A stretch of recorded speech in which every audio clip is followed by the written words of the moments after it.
Benoît Saint-Denis est de retour, il nous a tout montré dans ce combat. Dès le début, il a rien laissé après Polek, deux low kicks, un double leg. Il lui a montré la vraie différence entre un combattant du top 15 et un combattant du top 200. Parce que oui, Kyle Prepolek, c'est un combattant qui était 209e avant d'affronter Benoît Saint-Denis. Il y a pas mal de personnes qui m'avaient reproché de dire que l'UFC protégeait un peu BSD avec ce combat un peu facile, entre guillemets. Là, il nous a prouvé, BSD, que c'était bel et bien un combat facile qui lui avait été proposé par l'UFC. On a vu la différence de niveau qui a été flagrante. Il n'y avait aucune inquiétude pour BSD, même si tout n'était pas parfait dans ce combat. Et on va revenir sur les erreurs inquiétantes de BSD. Mais en tout cas, pour revenir sur la vidéo précédente, clairement, Kyle Prepolek, c'était du gibier pour BSD. BSD a fait plusieurs faveurs à l'UFC. Je les avais rappelés dans la vidéo précédente, mais BSD avait fait une faveur à l'UFC en acceptant de sauver la carte de l'UFC à Miami face à Dustin Poirier, malgré son staph infection. C'est un combattant qui est divertissant à l'intérieur comme à l'extérieur de la cage. On ne peut pas non plus reprocher à Benoît Saint-Denis d'avoir pris ce combattant-là. On ne peut pas dire que Benoît Saint-Denis prend des plombiers ou quoi,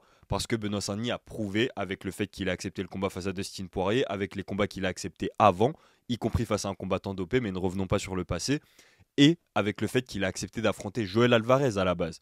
Donc pour revenir sur ce que Nicolas Haute a dit après tout ce qu'il y a eu autour de cette situation, de l'annulation du combat qu'on devait avoir à la base entre Benoît Saint-Denis et Joël Alvarez, Nicolas Haute a expliqué que c'est Joël Alvarez qui a abandonné. Comme je l'avais dit, je doute fortement que la blessure à la main de Joël Alvarez soit la réelle et seule cause pour laquelle il a annulé ce combat. Joël Alvarez parle également du fait qu'il monte maintenant en welterweight, donc c'est encore une autre raison. Mais clairement, c'est une forme d'abandon de la part de Joël Alvarez, peu importe la raison, c'est un forfait. Et ça, il a très bien fait de le rappeler, Nicolas Haute, le coach de Benoît Saint-Denis. Ici, c'est clairement pas du tout de la faute de Benoît Saint-Denis. Benoît Saint-Denis, à la base, il prend un combat qui est extrêmement risqué, peut-être même trop risqué pour la situation dans laquelle il se trouve.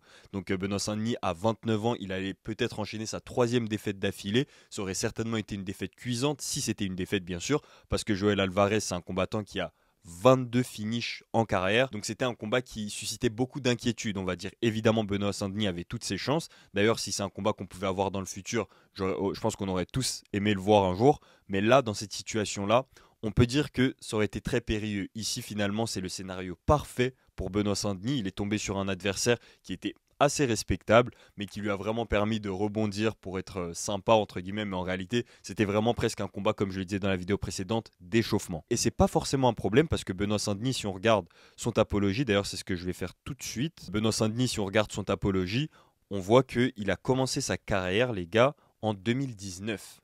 Il a commencé sa carrière en 2019. Donc en fait, c'est un combattant qui allait super vite. Il y a une année, je crois que c'est en 2019 où il a enchaîné 8 combats si je ne me trompe pas. Il a enchaîné 7 combats de février 2019 à février 2020. Donc voilà, c'est un combattant qui allait très très vite dans sa carrière. La vitesse à laquelle il a avancé dans sa carrière, c'est la même vitesse à laquelle l'UFC l'ont fait avancer. Le mettre face à Dustin Poirier qui était à l'époque numéro 3, c'était un bond énorme dans le classement. Finalement, la grosse crainte qu'on avait, c'était qu'il se brûle les ailes et il est vraiment passé à deux doigts de se brûler les ailes. Finalement, c'est pas du tout un problème le fait qu'il ait pris un combat qui est presque un combat blanc, si on peut dire, un peu comme on dirait un examen blanc, parce que face à Kyle Prepolek, ça n'ajoute strictement rien à son palmarès. Kyle Prepolek, techniquement, c'était son premier combat à l'UFC, même si c'était sur son deuxième contrat. C'est un tout nouveau combattant que ce que l'UFC a connu dans le passé, et l'UFC ne compte certainement pas le récupérer après la performance qu'il a fait. Il a littéralement pu rien montrer. Sauf à un petit moment, mais on va en parler. Il y a eu énormément de bonnes choses du côté de Benoît Saint-Denis. Ça reste rassurant de le voir performer à ce niveau-là. Benoît Saint-Denis, à cause du fait qu'il a pris son KO face à Dustin Poirier, qu'il y a eu cet incident avec Renato Moicano, il a pris cette réputation de pur brawler, parce qu'on savait que le problème avec Benoît Saint-Denis, c'est qu'il va trop à la bagarre. Mais ça, c'est son problème. C'est pas sa caractéristique, c'est pas tout ce qu'il sait faire. À la base, Benoît Saint-Denis, son point fort, c'est justement le sol.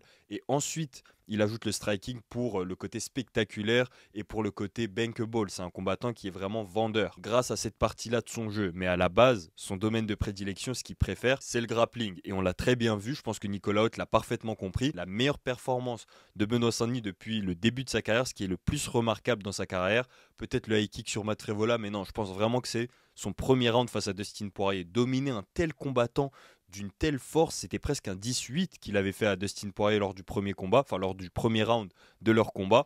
Et je pense que Nicolas Haute a pris énormément de notes de cette phase et qu'il lui demandera maintenant, à partir de maintenant, de tout le temps le répliquer. Parce qu'on l'a entendu, Nicolas Haute, entre les deux rounds, dire à Benoît Saint-Denis, continue avec ton travail de low kick, de bras arrière, et tu passes sur la lutte pour essayer de finir du coup au sol.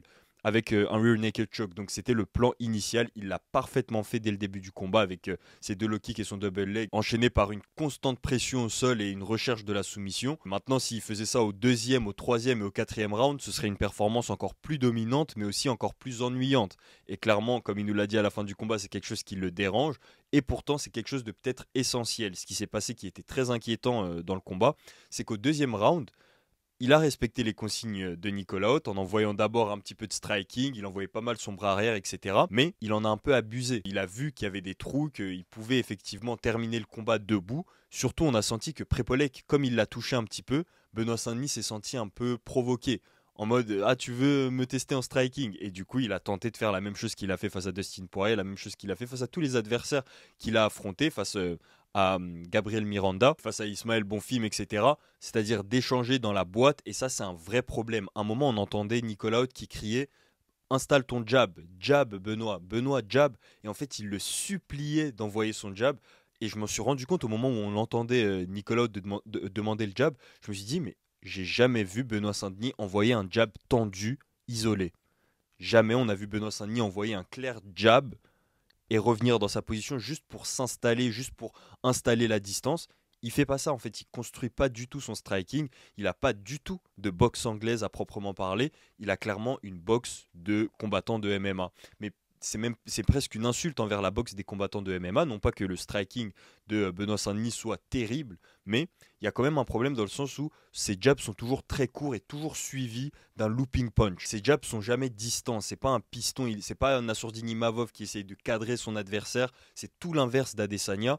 À chaque fois que Benoît Saint-Denis veut striker, à chaque fois qu'il s'engage, bah c'est tout ou rien, c'est marche ou crève comme il le dit si bien. Et là, même dans ce combat face à Kyle Prepolek, il s'est pris des coups. Il y a un coup en particulier où il se retrouve un peu à stumble, il reprend ses pas, en fait il se retrouve sur ses talons tout simplement. Il s'est fait mettre sur ses talons. Si c'était un adversaire qui était un peu plus puissant que Kyle Prepolek, ça aurait pu mal finir. En tout cas, c'était un peu inquiétant, mais au-delà de ce moment-là particulier, il y a eu d'autres moments où Benoît Saint-Denis s'est clairement fait toucher sur son entrée ou pendant la combinaison. C'est inquiétant s'il affronte un combattant qui n'est pas top 200 du classement, un combattant qui fait partie du top 15, même quelqu'un comme Paddy Pimblett, bah, il risque gros en fait. Et on peut se dire qu'il s'est permis de faire ça parce que c'était Kyle Prepolek, et c'est vrai que Kyle Prepolek était tellement fatigué après le premier round que on voyait la lenteur de ses coups, il n'y avait aucun jus, etc.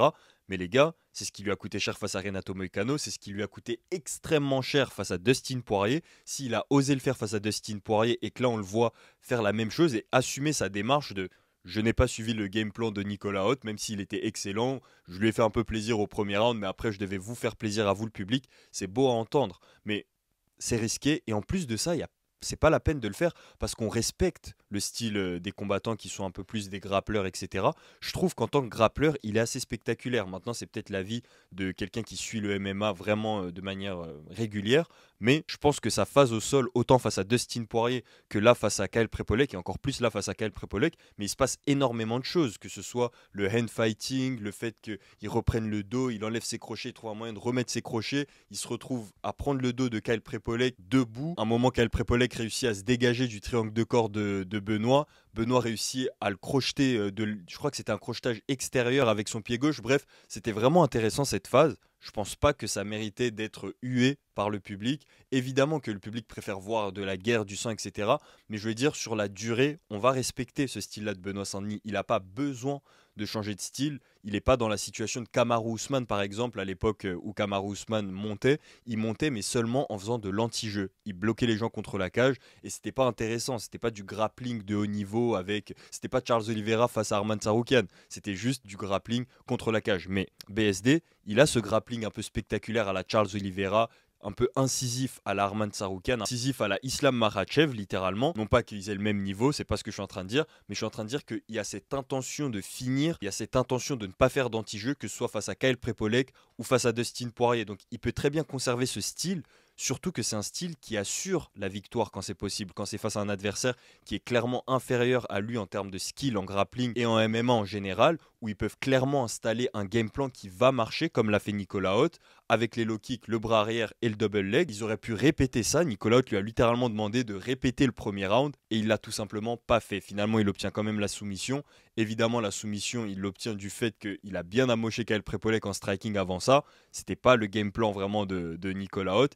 Quand Nicolas Haute lui demandait les jabs, il n'arrivait pas à les envoyer. Donc voilà, ce sont ces signaux-là qui m'inquiètent un petit peu pour l'avenir de Benoît Saint-Denis. Va falloir soit qu'il respecte un peu plus du coup la consigne, ou qu'il se discipline et ne respecte plus autant l'avis du public, ou du moins l'avis du public sur le moment. Parce que le pire, c'est que comme je l'ai dit, l'avis du public dans tous les cas, s'il devient champion, s'il bat des gros combattants avec une stratégie assurée et vraiment solide, malgré le fait qu'elle soit ennuyante, à la fin, on va approuver son style. Tout comme on a approuvé le style de Khabib, qui est un des styles les plus ennuyeux si on est honnête. Du moins ennuyeux du point de vue des fans qui n'aiment que le striking. Sinon, dans l'ensemble, c'est évidemment un excellent retour de la part de Benoît Saint-Denis. C'était une démonstration. Il faut la faire, la démonstration. C'était Patrick Abirora qui parlait de ça au moment où lui-même il a eu son combat qui était annulé. Quand des combattants qui sont des superstars qu'on attend à un certain niveau se retrouvent à changer d'adversaire à la dernière minute et à affronter quelqu'un de bien inférieur à leur adversaire initial, il y a cette pression supplémentaire finalement du fait qu'ils doivent faire une performance parfaite, qu'ils doivent terminer l'adversaire au premier round, etc. On peut dire que Benoît Saint-Denis a passé le test. Il y a bien sûr un scénario dans lequel Benoît Saint-Denis va à la décision avec Kyle Prepolec. Je rappelle que Kyle Prepolec, comme l'a souvent rappelé Benoît Saint-Denis à l'approche de ce combat et même après le combat, Kyle Prepolec ne s'était jamais fait finir depuis 2013. Donc c'est quand même une vraie preuve de supériorité en termes de compétences de la part de BSD d'avoir réussi à le soumettre aussi facilement. Il aurait même très bien pu le soumettre au premier round. Kyle Prepolec avait mis KO ses 3 derniers adversaires. Là, il se retrouve à ne rien pouvoir faire. Il n'a même pas pu inquiéter Benoît Saint-Denis, encore une fois, si ce n'est sur ce petit moment dont j'ai parlé. Mais en réalité, il était faible, Kyle Prepolec. S'il avait un peu plus de jus, ça aurait pu être intéressant. Mais finalement, c'était pas une alerte plus que ça. D'ailleurs, les commentateurs ne l'ont pas relevé. Personne ne l'a vraiment relevé. En fait, on profite juste de la fête, entre guillemets, du retour de Benoît Saint-Denis. On va peut-être profiter maintenant d'une encore plus grosse fête avec le combat de Manon Fiorot. Je vais regarder ça tout de suite. Pensez à mettre un like à cette vidéo si ce n'est pas déjà fait. Dites-moi en commentaire ce que vous avez pensé de cette performance de Benoît Saint-Denis. Et est-ce que vous pensez qu'il a le niveau pour affronter des combattants qui sont devant lui au classement, puisque ça c'était quand même une performance face à quelqu'un qui, je le rappelle, était 200e. Ça veut peut-être rien dire pour la suite de Benoît Saint-Denis dans cette division, en tout cas dans le top 15. N'hésitez pas à me donner votre avis sur tout ça en commentaire. Pensez à mettre un like, abonnez-vous à la chaîne Karaté Bushido Actu pour plus d'actu sur le MMA. Nous on se retrouve tout de suite pour la vidéo sur le combat de Manon Fiorot. Peace.